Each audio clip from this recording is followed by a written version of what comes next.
ఈరోజు తేదీ కనుక చూసుకున్నట్లయితే మనకి జనవరి 24వ తారీఖున కూడా మన తోట ఏ విధంగా అయితే ఉందో చూడండి. సో మనకి ఎటువంటి బ్లాక్ థ్రిప్స్ సమస్య కూడా లేకుండా అదేవిధంగా ఈ సెకండ్ స్టెప్ గ్రోత్ కాయలు కూడా చూడొచ్చు ఏ విధంగా అయితే పడ్డాయో. సో సందు లేకుండా అసలు పై వరకు అయితే బ్రహ్మాండంగా అయితే కాసాయనమాట. సో కింది స్టెప్ కిందే ఉంది, ఇది పైన పచ్చికాయలు అనమాట. మనకి కాయ సైజు కూడా ఏమాత్రం అయితే తగ్గలేదు. అదేవిధంగా వచ్చే గ్రోత్లో మనకి ఆటోమేటిక్గా ఈ నల్ల తామర పురుగు సమస్యలో చాలామంది అయితే బాధపడుతూ ఉన్నారు. మన దాంట్లో అయితే మరి బ్లాక్ థ్రిప్స్ సమస్య కూడా లేదనమాట. చూడవచ్చు మీరు, ఒక్క పూతలోనే కాదు ఏ పూతలో అయినా లేవన్నమాట. అదేవిధంగా చివరి వరకు పూత వస్తూ ఉన్నది, దాంతోపాటు మనకి ఇక్కడ పై వరకు అయితే పిండి అయితే దిగుతూ ఉన్నది చూడొచ్చు మీరు. అదేవిధంగా మన కింద మన కాయ క్వాలిటీ కూడా ఏ విధంగా అయితే చూపెడతాను మీకు. చూడండి, ఒక్క తాలుకాయ కూడా లేకుండా మిలమిల మెరిసిపోతా ఉన్నది ఎర్ర బంగారం తీర చూడొచ్చు మీరు. ఈ వీడియోలో మీకు మరొక బ్లాక్ థ్రిప్స్ సమస్యల కొరకు ఒక మంచి స్ప్రేయింగ్ అయితే మీకైతే తెలియస్తానమాట. రైతులందరికీ నా హృదయపూర్వక నమస్కారాలు అండి. Welcome back to 20 farming YouTube channel. మీరు కనుక మన ఛానల్ మొదటిసారిగా చూస్తున్నట్లయితే మన ఛానల్ని తప్పకుండా లైక్ చేసి షేర్ చేసి, అదేవిధంగా మన కంటెంట్ కనుక నచ్చినట్లయితే మన ఛానల్ని తప్పకుండా సబ్స్క్రైబ్ చేసుకోండి అనమాట. సో ఈరోజు వచ్చేసి మన తోటను కూడా సెకండ్ స్టెప్ గ్రోతింగ్ ఏ విధంగా వచ్చి అదేవిధంగా ఏ విధంగా క్రాప్ సెట్టింగ్ అయితే మీకు చూపెట్టడం అయితే జరిగింది. అదేవిధంగా ఇప్పటి వరకు మనము 16 ఎపిసోడ్లు అయితే చెప్పడమే జరిగింది అనమాట. 16 ఎపిసోడ్లు కూడా నెంబర్ 1 బ్రాండెడ్ మందులు అయితే స్ప్రే చేయడం అయితే జరిగింది. అందుకొరకే మనకి ఈ విధంగా అయితే క్రాప్ సెట్టింగ్ అయితే అవడం అయితే జరిగింది. ఇంతవరకు మన తోటలో బ్లాక్ థ్రిప్స్ సమస్య కానీ, నల్లి సమస్య కానీ, ముడత సమస్య లేకుండా క్లీన్ అండ్ గ్రీన్గా అయితే ఉందన్నమాట. నేను నిన్న గుంటూరు, ప్రకాశము, అదేవిధంగా పల్నాడు, ఈ దాచపల్లి, పిడుగురాల ఏరియాకైతే ఫీల్డ్ విజిట్ చేద్దామన్నట్టుగా నేను కొన్ని రకాల ఫీల్డ్స్ అయితే విజిట్ చేయడం జరిగింది. మన తెలంగాణలో ఉన్న తోటలు వచ్చేసి ఏపీలో అయితే లేవన్నమాట. కనబడ్డాయి సరే, అక్కడక్కడ అయితే కొన్ని ఫ్లాట్స్ అయితే ఉన్నాయి. మేజర్గా కొంచెం ఇంట్రెస్టింగ్గా చేసే క్యాండిడేట్స్ మాత్రమే ఉన్నాయి. చాలామంది మనం చూసిన ఫీల్డ్స్లో దాదాపు బొబ్బెర రావడం, నల్లి వచ్చి ఆల్మోస్ట్ చాలామంది రైతన్నలు అయితే తోటలు అయితే వదిలేసుకున్నారనమాట. పెట్టిన పెట్టుబడి కూడా రాని పరిస్థితులే ఉన్నాయి రైతన్నలది. అదేవిధంగా కొద్ది గొప్ప మనకి ఎకరానికి 10 నుండి 15 క్వింటాల దిగుబడి కూడా వస్తుంది. దాంతోపాటు ఉన్న క్రాప్కైనా మరి కనీస ధర అయితే ఉందా అంటే మరి అది లేదు. అదేవిధంగా 10 నుండి 12, 13 వేల వరకు అయితే కొనుగోలు అవుతా ఉన్నాయి. పెట్టిన పెట్టుబడి కూడా రాని పరిస్థితి ఉంది రైతన్నది అయితే.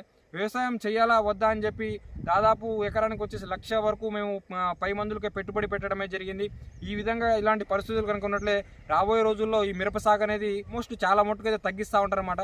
అదేవిధంగా చాలా హెవీ డోసులు, ఈ బ్లాక్ థ్రిప్స్ సమస్య ఎక్కువైందని చెప్పి ఏ మందు పడితే ఆ మందు, ఈ మందు పనిచేస్తుంది, ఆ మందు పనిచేస్తుంది అని చెప్పి వాళ్ళ మాటలు వీళ్ళ మాటలు విని దాదాపు ఒకరి మాట ఒకరు విని ఆ రైతన్నలు అయితే దాదాపు 1,10,000, 1,20,000 వరకు పై మందులకు మాత్రమే మేము స్ప్రేయింగ్ అయితే చేసామండి. అయినా సరే మాకు ఫలితం లేదని రైతులు అయితే చాలా బాధ అయితే పడతా ఉన్నారు.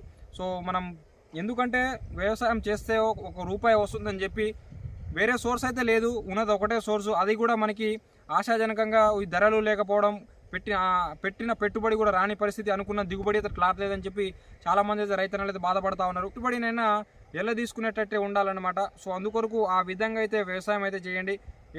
ఏది పడితే ఆ మందులు కొట్టమాకండి. ధరలన్నీ చూసి, అదేవిధంగా మీ క్రాప్ పరిస్థితి చూసి, ఇప్పుడు ఇది కొడితే మనకి కొద్ది గొప్ప ప్లస్ అవుతుందా కాదా అని చెప్పి ఆలోచించి మందులు అయితే స్ప్రే చేయండి అనమాట. వాళ్ళు వీళ్ళ మాటలు విని అది కొడితే పోతుంది, ఇది కొడితే పోతుంది అని చెప్పి ఉత్తగా బయో మందులు అయితే కొట్టమాకండి.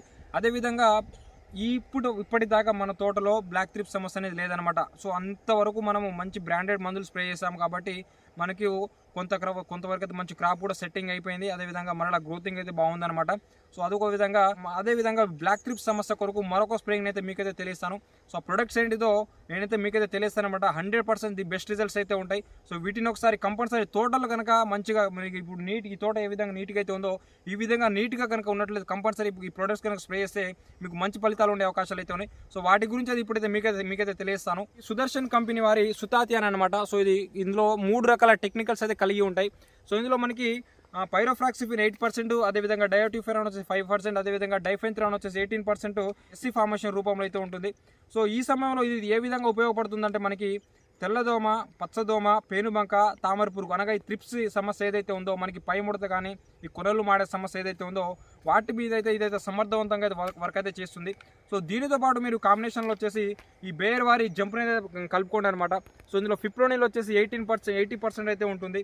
సో ఈ రెండింటి కాంబినేషన్లో కనుక స్ప్రే చేస్తారండి మనకి పై ముడత కానీ, థ్రిప్స్ సమస్య కానీ, తెల్లదోమ సమస్య కానీ, అదేవిధంగా పేనుబంక కానీ, ఇది తెల్లదోమ కానీ, పచ్చదోమ కానీ, ఈ తామర పురుగు సమస్యపై అయితే సమర్థవంతంగా అయితే గుడ్ రిజల్ట్స్ అయితే ఉంటాయి, మంచి ఫలితాలు అయితే ఉంటుంది. అదేవిధంగా మనకి చైన్ అయితే మంచి క్వాలిటీ అయితే వస్తుందన్నమాట. ఈ త్రిప్స్ పైన సమర్థవంతంగా మంచి కాంబినేషన్లో ఈ కాంబినేషన్లో కనుక స్ప్రే చేసుకున్నట్లయితే మంచి ఫలితాలు అయితే ఉంటాయి. త్రిప్స్ పైన సమర్థవంతంగా మనమైతే ఇది ఒక మంచి స్ప్రేయింగ్ అయితే అనుకోవచ్చు అనమాట.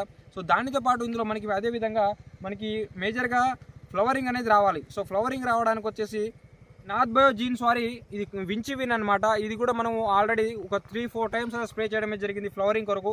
ఇందులో మనకి మోర్ అమైనో యాసిడ్స్, అదే హ్యూమిక్, ఫిల్విక్, అదేవిధంగా A1, B1, B2 విటమిన్స్ అనేది కలిగి ఉంటాయి కాబట్టి ఫ్లవరింగ్ రావడానికి, అదేవిధంగా గ్రోతింగ్ రావడానికి అయితే చాలా బాగా అయితే వర్క్ అయితే చేస్తుంది. సో ఈ మూడింటి కాంబినేషన్లో కనుక ఒక్క స్ప్రేయింగ్ కనుక చేశారనుకోండి, దోమల పైన, అదేవిధంగా తామర పురుగుల పైన పూత రావడానికి, అదేవిధంగా గ్రోతింగ్ రావడానికి అయితే చాలా మంచి ఫలితాలు అయితే ఉంటాయి. సో అందుకొరకు వచ్చేసి ఈ కాంబినేషన్లో ఒకసారి స్ప్రే చేసి చూడండి, మంచి ఫలితాలు అయితే ఉంటాయి. నల్లి మీద, అదేవిధంగా ఈ ముడత పైన కానీ ఫ్లవరింగ్ అనేది అధికంగా అయితే వస్తుందన్నమాట.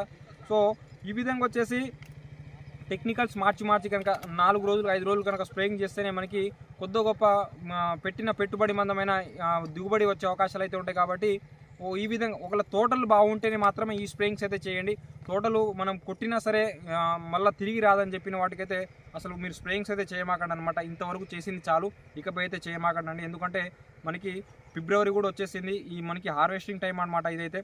సో కావున ఉన్న కారణం అయితే హార్వెస్టింగ్ చేసి అమ్ముకోండి అనమాట. ఇతర మళ్ళీ మందుల జోలికి అయితే పోమాకండి. సో అక్కడ రేట్లు కూడా పెద్దగా ఏం లేవు మీరు అనుకున్నంత స్థాయిలో. సో కంపల్సరీ తోటలు బాగుంటేనే స్ప్రేయింగ్ చేయండి, తోటలు బాగలేకుంటే కంపల్సరీ స్ప్రేయింగ్స్ అయితే ఆపేసిండి అనమాట. సో మనం కూడా ఒకటి లేదా ఒక్క స్ప్రే అయితే ఉంటుంది, అంతకుమించి అయితే ఉండదు. సో ఇంతవరకు అయితే కొన్ని రకాల ఫీల్డ్ విజిట్ చేయడమే జరిగింది. వాటి యొక్క వీడియోస్ కూడా మన ఛానల్ ఫర్దర్గా అయితే వస్తాయి. అంతవరకు కొత్తగా చూసే వారు ఎవరు ఉన్నట్లు మన ఛానల్ తప్పకుండా సబ్స్క్రైబ్ చేసుకోండి. సో ఓకే ఉంటాను, బై.